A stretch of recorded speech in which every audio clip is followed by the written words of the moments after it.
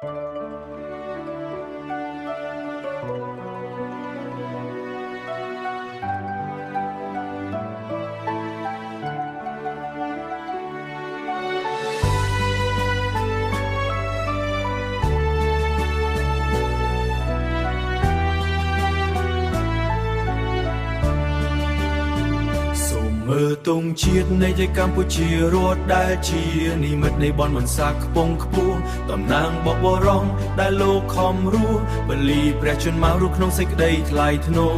សូមកូនខ្មែររួមគ្នាថែរក្សាឲ្យបានរុងរឿងថ្កុំថ្កើងរៀងរហូតទងជាតិមិត្តរូបនៃសន្តិភាពនិងជ័យជំនះ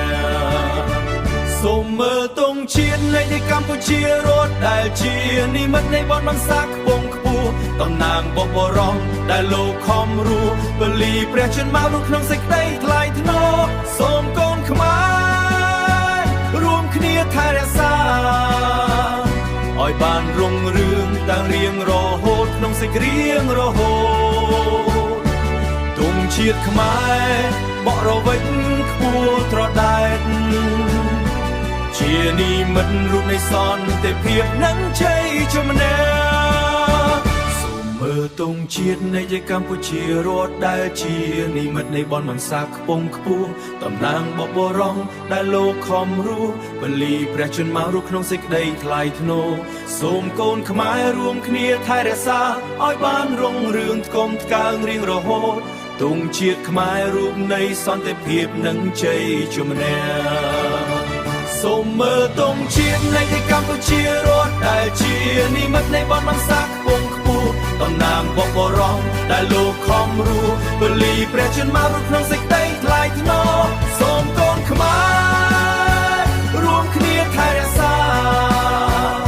ឲ្យបានរុងរឿងតាំងរៀងរហូតក្នុងសេចក្តីរៀងរហូតទងជាតិខ្មែរបករវិចខ្ពស់ត្រដែតជានិមិត្តរូបនៃសន្តិភាពនិងជ័យជំនះ